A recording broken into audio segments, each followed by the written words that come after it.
Hello friends, welcome back in my YouTube channel. आज मैं आप लोग के लिए बीएससी फर्स्ट ईयर का बॉटनी पेपर लाया हूँ, जिस पेपर का नाम है आर्किगोनिट्स एंड प्लांट आर्किटेक्चर। तो इसके जितने भी इम्पोर्टेंट क्वेश्चन पेपर में जितने इम्पोर्टेंट क्वेश्चन है वो सब मैंने बनाए हैं, तो मैं आपके सामने पढ़ना चाहता हूँ। जो पहला क्वेश्चन पढ़ता हूँ, किस ब्रायोफाइटा में पायरिनॉइड एवं एल्गल जोन उपस्थित होता है? तो इसका आंसर क्या है? एंथोसिरोस में। सेकेंड क्वेश्चन पढ़ता हूँ, किस ब्रायोफाइटा के एम्ब्रियस पौधा कहते हैं?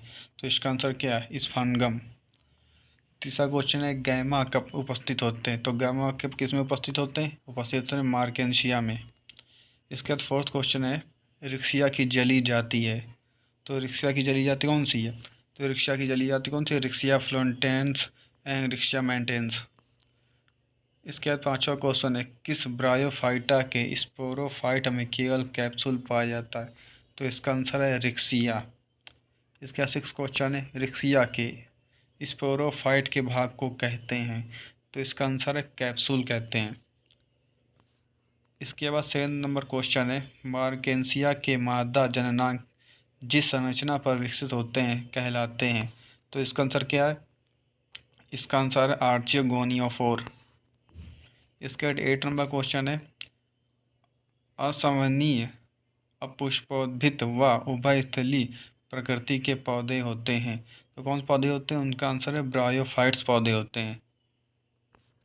9 नंबर क्वेश्चन है, किन पौधों में लैंगिक जनन अंग बंध तथा बहुकोशिकीय आवरण से घिरा होता है? तो इसका आंसर है ब्रायोफाइट्स में घिरा होता है ये। 10 नंबर क्वेश्चन है, भारतीय बायोलॉजी के जनक कौन है? तो भारतीय बायोलॉजी के जनक कौन से हैं? उनका नाम है professor Shivram Kashyap. 11 number question है, ब्रायोफाइट्स किस प्रदूषण के प्रति अधिक संवेदनशील होते हैं? तो इसका आंसर है SO2। SO2 मतलब सल्फर डाइऑक्साइड प्रदूषण के प्रति अधिक संवेदनशील होते हैं। 12 नंबर क्वेश्चन है, किसके पादप जगत को थैलोफाइटा व एम्ब्रियोफाइटा में विभाजित किया है? तो इसका आंसर है एंगलर ने। किसने विभाजित किया है? तो उसका आंसर है एंगलर ने विभाजित किया है। इसके बाद क्वेश्चन है, किस प्रकार के पौधों के स्पेरोफाइट का संबंध भूमि से सीधे नहीं होता है? तो इसका आंसर क्या है? ब्रायोफाइट्स। ब्रायोफाइट्स के पौधों का भूमि से सीधे संबंध नहीं होता है। इसके बाद 14 नंबर क्वेश्चन है, मुख्य पौधा ब्रायोफाइट्स में क्या कहलाता है? तो इसका आंसर है युग्मोद्भिद। क्या कहलाता है? युग्मकोद्भिद कहलाता है। इसके बाद 15 नंबर क्वेश्चन है, मृतोपजीवी ब्रायोफाइट पौधा क्या है? तो ये क्या है? क्रिप्टोथैलस मिराबिलिस व बक्स बोमिया पौधा है। ये कौन सा पौधा है? मृतोपजीवी ब्रायोफाइट पौधे का नाम है ये। इसके बाद 16 नंबर क्वेश्चन है, रिक्सिया में कितने प्रकार के राइजार्ड्स पाए जाते हैं?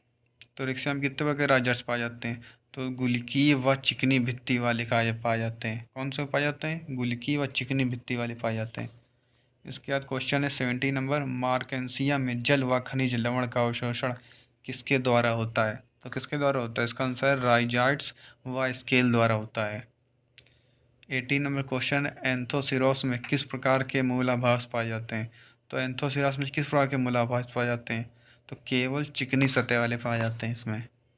19 नंबर क्वेश्चन है, एंथोसिरोस के स्पेरोफाइट्स के भाग को क्या कहते हैं? तो स्पेरोइड्स के भाग कौन कौन से हैं? फुट, सीटा व कैप्सूल हैं। इसके 20 नंबर क्वेश्चन है, ऐसा पौधा जो धरती पर उपस्थित होकर नीचे से ऊपर की ओर भोज्य पदार्थों को ले जाता है? तो कौन सा पौधा है? तो पौधे का नाम है एंथोसिरोस का स्पोरोफाइट्स नामक पौधा है जो ले जाता है। 21 नंबर क्वेश्चन है, हॉर्नवर्ड किसको कहते हैं? तो हॉर्नवर्ड किसको कहते हैं? एंथोसिरोस को कहते हैं। 22 नंबर क्वेश्चन है, रिक्सिया की खोज किसने की थी? तो रिक्सिया की खोज किसने की थी? PF रिक्सी, जिनके नाम पे इसका नाम रिक्सिया रखा गया है। इसके बाद 23 नंबर क्वेश्चन है, रोजेट वृद्धि किसमें पाई जाती है? तो किसमें पाई जाती है? इसका आंसर भी रिक्सिया है, रिक्सिया में पाई जाती है। 24 नंबर क्वेश्चन क्या कह रहा है? रिक्सिया का सुकाव रिक्सिया का सुकाय सॉरी सुकाय किन दो भागों में विभाजित होता है? तो किन दो भागों में विभाजित होता है? प्रकाश संश्लेषी क्षेत्र में और संग्रहण क्षेत्र में विभाजित होता है। फोटोसिंथेटिक रीजन में और कौन सा स्टोरेज रीजन में विभाजित होता है। 25 नंबर क्वेश्चन है, मार्केंसिया का नामकरण किस वनस्पति शास्त्री के नाम पर हुआ है? तो आंसर क्या हो जाएगा, एम मर्चेंट के नाम पर हुआ है। 26 नंबर क्वेश्चन है, मार्केंसिया के कैप्सूल में इलेटर्स किस प्रकृति के होते हैं? तो किस प्रकृति के होते हैं? आर्द्रताग्राही, हाइग्रोस्कोपिक होते हैं। 27 नंबर क्वेश्चन है, एंथोसिरोस में इलेटर्स के नाम पर कैप्सूल के अंदर क्या पाया जाता है? तो क्या पाया जाता है? इस स्यूडोलिटर्स, क्या पाया जाता है? स्यूडो इलेटर्स पाया जाता है। इसके बाद 28 नंबर क्वेश्चन है, एंथोसिरोस में कौन से शैवाल पाए जाते हैं? तो एंथोसिरोस में कौन से शैवाल पाए जाते हैं? इसका आंसर नील हरित शैवाल पाए जाते हैं, नॉस्टॉक। 29 नंबर क्वेश्चन है, कॉल्यूमेवा का कार्य होता है? तो कॉल्यूमेवा का कार्य क्या होता है? कॉल्यूमेला का यांत्रिक शक्ति प्रदान करना कार्य होता है इसका। 30 नंबर क्वेश्चन है, मार्केंसिया में क्लोरोप्लास्ट होते हैं? तो कौन से क्लोरोप्लास्ट होते हैं? तस्तरी नुमा होते हैं क्लोरोप्लास्ट। तो 30 नंबर क्वेश्चन है, 31 पीट मास कहलाता है? तो पीट मास क्या कहलाता है? स्फेंगनम कहलाता है पीट मास। 32 नंबर क्वेश्चन, एस्किमो लोग किस ब्रायोफाइटा से चिराग जलाते हैं? तो किस ब्रायोफाइटा से चिराग जलाते हैं? स्फेंगनम, इसका भी आंसर स्फेंगनम से जलाते हैं।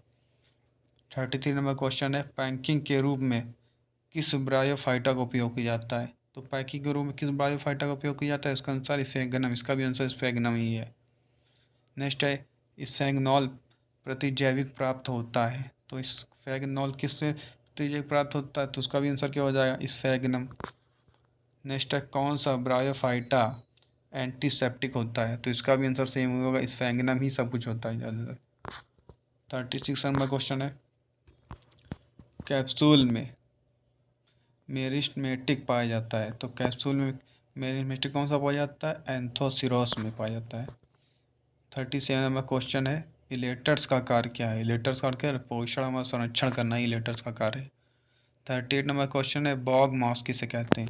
तो इस बॉग मास किसे कहते हैं? स्फेगनम को कहते हैं। कुछ लीवर वाटस में बीजाणु फैलाव द्वारा सहायता प्राप्त होती है? तो इसका आंसर क्या हो जाएगा? पेरिस्टोम द्वारा प्राप्त होती है। 40 नंबर क्वेश्चन है, पीट काई का उपयोग पौधों को दूर स्थानों तक ले जाने के लिए किया जाता है, क्योंकि यह हाइड्रोस्कोपिक है। नेक्स्ट, फ्यूनेरिया के एंथोरजाइड हैं? इसका आंसर द्विकशाभिकीय। 42 नंबर क्वेश्चन है, किस समूह के पौधों में निषेचन के लिए जल आवश्यक है? तो किस समूह के पौधों के लिए निषेचन के लिए जल आवश्यक है? इसका आंसर है ब्रायोफाइटा में। 43 नंबर क्वेश्चन है, टेरिडोफाइटा समूह को किसकी उपस्थिति के कारण ब्रायोफाइटा से विभाजित किया जाता है? इसका है संवहन ऊतक द्वारा। नेक्स्ट है, ब्रायोफाइट्स में मादा जनांग को क्या कहते हैं? इसका आंसर आर्केजोनियम। इसका नेक्स्ट है, मास व लीयर्ड बर्ड्स में मुख्य अंतर क्या है? तो मास व लीयर्ड बर्ड्स में मुख्य अंतर, मास में एक इंटरमीडिएट स्टेज प्रोटेनमा होती है जो लीयर्ड बर्ड्स में नहीं होती है। नेक्स्ट है, टेरिडोफाइट्स का सामान्य नाम? तो टेरिडोफाइट का सामान्य नाम है वेस्कुलर क्रिप्टोगेम्स। 46 नंबर क्वेश्चन है, टेरिडोफाइट्स की उत्पत्ति किस काल में हुई थी? तो टेरिडोफाइट्स की उत्पत्ति हुई थी पोलियोजोइक महाकल्प के सिल्यूरियन काल में हुई थी। नेक्स्ट है, जली टेरिडोफाइट्स कौन कौन से? तो एजोला हो गया, साल्विनिया हो गया, मार्सिलिया आदि हो गए। नेक्स्ट 49 नंबर क्वेश्चन है, दलदली टेरिडोफाइट्स कौन सा है? तो आइसोएटिस है। 50 नंबर क्वेश्चन है, अधिपादपी टेरिडोफाइट्स कौन सा है? तो इसका आंसर लाइकोपोडियम फ्लैगमेरिया। तो ये 50 क्वेश्चन हो गए। बाकी आगे मैं नेक्स्ट क्वेश्चन अपलोड कर दूंगा। अगर आपको बॉटनी के अलावा जूलॉजी की, केमिस्ट्री की, मैथ्स की, फिजिक्स और की भी नोट्स चाहिए तो कमेंट कर दीजिएगा, और इसलिए मेरे चैनल को सब्सक्राइब जरूर कर लीजिएगा ताकि आपको नेक्स्ट जो वीडियो अपलोड करूँ तो आपको सबसे पहले पहुँच सके। धन्यवाद।